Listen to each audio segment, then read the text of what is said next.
Hi friends, welcome back to my channel Mamata kitchen. Hi friends, ఈరోజు మనం తడకల పాయసం చేసుకుందాము. దానికి కావాల్సిన పదార్థాలు: బియ్యం పిండి నేను ఒక కప్పు, ఒక గిన్నె, చిన్న గిన్నె తీసుకున్నాను. తర్వాత సగ్గు బియ్యము ఇలా 1 గంట సేపు నానబెట్టుకోవాలి. తర్వాత బెల్లము, 1 కప్పు బెల్లము. తర్వాత డ్రై ఫ్రూట్స్ కొద్దిగంత, కొంచెం అంతా నెయ్యి, కొన్ని పాలు, ఒక 2 కప్పుల పాలు. ఇప్పుడు స్టవ్ వెలిగించి స్టవ్ పైన ఒక గిన్నె పెట్టుకొని ఇందులో బెల్లం వేసుకుందాము. బెల్లం వేసుకొని కొన్ని నీళ్ళు పోసుకొని కలుపుకుందాం. ఎందుకంటే మనము బెల్లము ముందుగానే కరిగించి పెట్టుకోవాలి.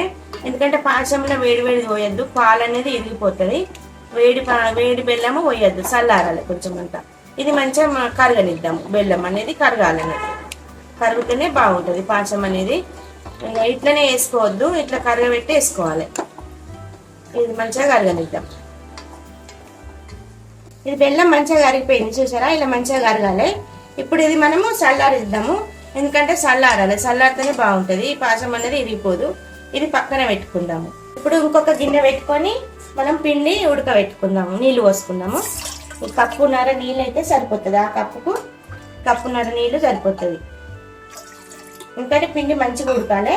ఇప్పుడు ఇందులోనే కొద్దిగంత బెల్లం వేసుకున్నా. కొంచెం స్వీట్ ఉంటాయి, తడకలు అనేది స్వీట్ ఉంటుంది కాబట్టి మనం బెల్లం వేసుకోవాలి. కొంచెం అంతా ఉప్పు వేసుకుందాం. ఎందుకంటే ఏ స్వీట్లో అయినా కొద్దిగా ఉప్పు వేసుకుంటే టేస్ట్ అనేది బాగుంటుంది. కొద్దిగా అంతా వేసుకుందాం ఉప్పు.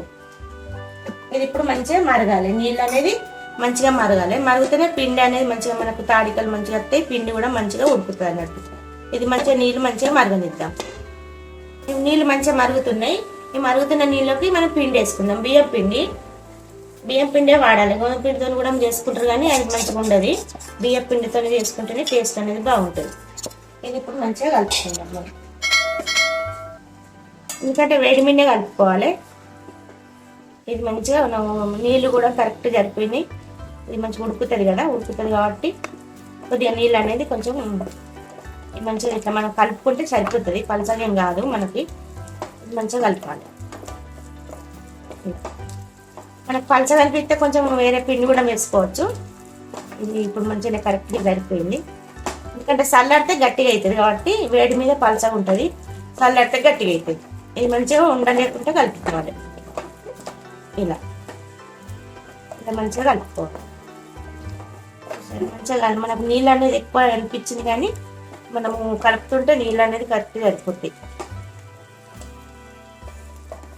ఇది మంచిగా కలుపుకొని ఇట్లా కలుపుకోవాలి.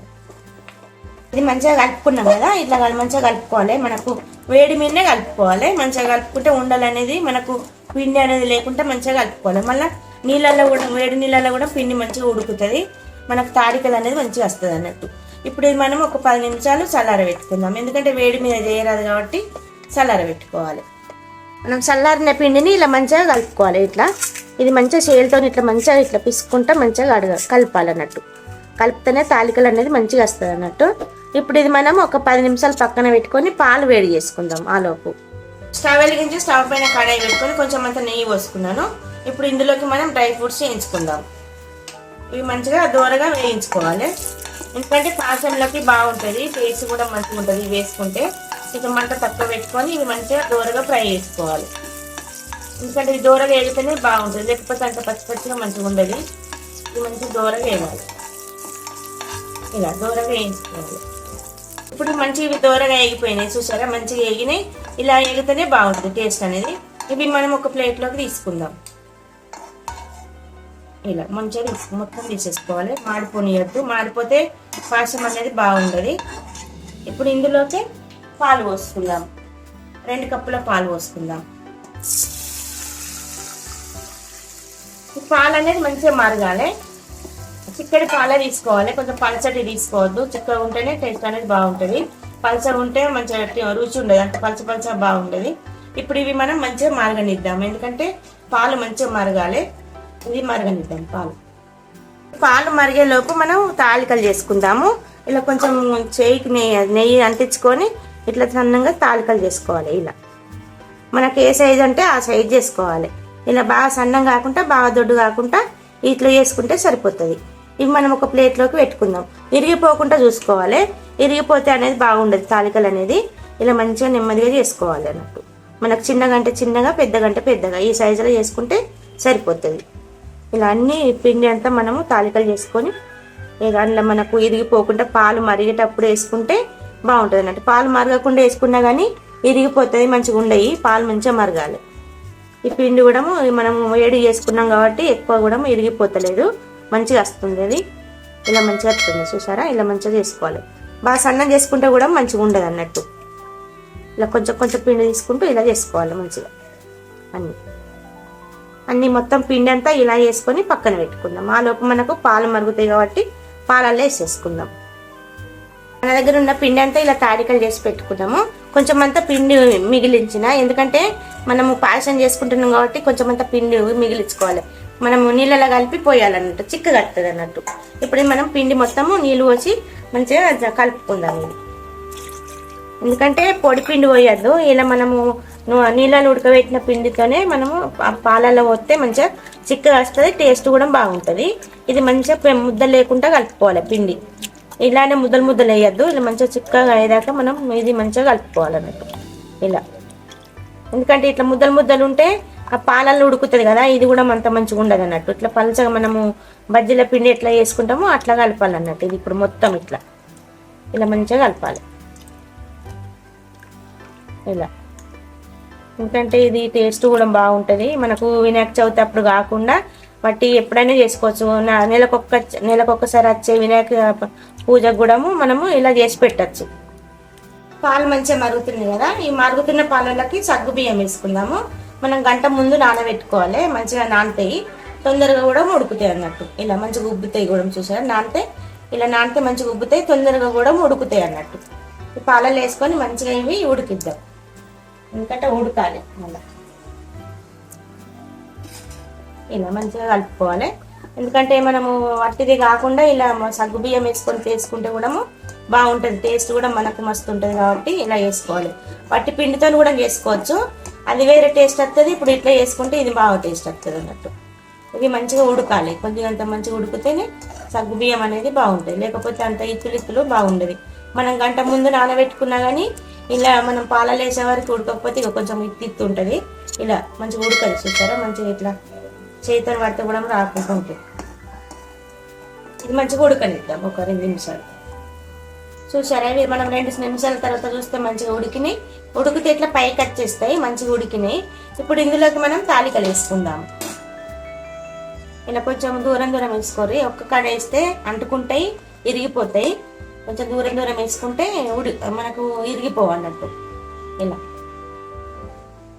మనకి ఎంత సైజ్ అంటే అంత సైజ్ చేసుకోవచ్చు. నేనైతే ఈ సైజ్ చేసిన. కొంచెం పొడుగైనా చేసుకోవచ్చు, చిన్నగైనా చేసుకోవచ్చు, ఇట్లా రౌండ్గా చేసుకోవచ్చు. ఈ తాలికలు కనుక కాబట్టి ఇట్లనే చేసుకోవాలి, పొడుగు ఉంటేనే బాగుంటుంది అన్నట్టు. ఇలా అన్నీ వేసుకొని వేయంగానే కలపద్దు, ఇరిగిపోతాయి. కొంచెం వేడైనాక కలుపుదాం. వేయంగానే మనం కలిపితే అన్నది తాలికలు అన్నది ఇరిగిపోతుంది. ఒక 2 నిమిషాలు మంచిగా ఉడికితే మంచిగా మనకు ఇరిగిపోకుండా ఉంటుంది అన్నట్టు. ఒక 2 నిమిషాలు ఉడకనిద్దాం.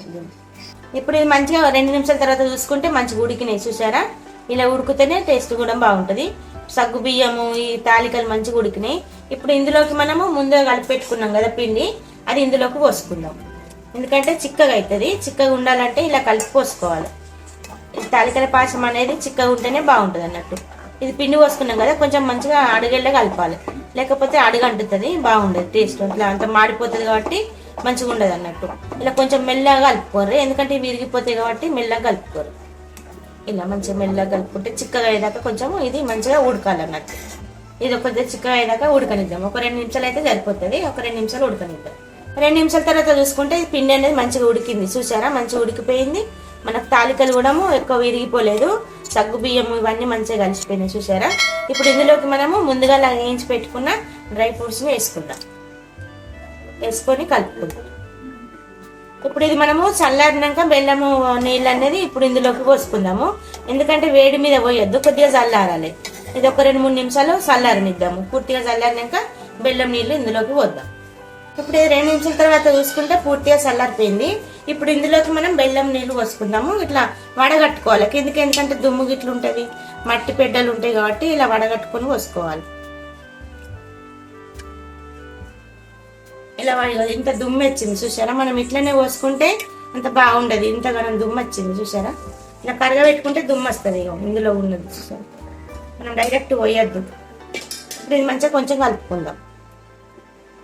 బెల్లం అనేది సూపర్ కలిసింది చూసారా, మనము అట్లనే పోయొద్దు, పాలు అనేది కూడా మిరిగిపోకుండా బాగుంటుంది. ఇది మంచిగా ఇట్లా కలుపుకోవాలి. మనము వేడి మీద పోస్తాం అనుకో పాలు అనేది ఇరిగిపోతుంది, మనకు తింటే కూడా టేస్ట్ అనేది బాగుండదు. ఇలా మనం తర్వాత పోసుకుంటేనే టేస్ట్ కూడా బాగుంటుంది, మనకు అవి కూడా తాలికలు అన్నది విడిపోకుండా మంచిగా ఉంటుంది అన్నమాట. ఇది మంచిగా చూసారా, మనకి చిక్కగా వచ్చింది, బాగా పలచలేదు, బాగా చిక్కలేదు, మనకి ఇట్లుంటే సరిపోతుంది అన్నట్టు. ఇలా ఇలా ఉంటే సరిపోతుంది, మనకు బెల్లం కూడా మంచిగా కరిగిపోయింది. అంతే అండి, ఎంతో రుచికరమైన తడకల పాశం రెడీ అయిందండి. మీరు కూడా ట్రై చేయండి, ఎలా ఉందో చెప్పండి. లైక్ చేయండి, షేర్ చేయండి, కామెంట్ చేయండి. మమతాజ్ కిచెన్.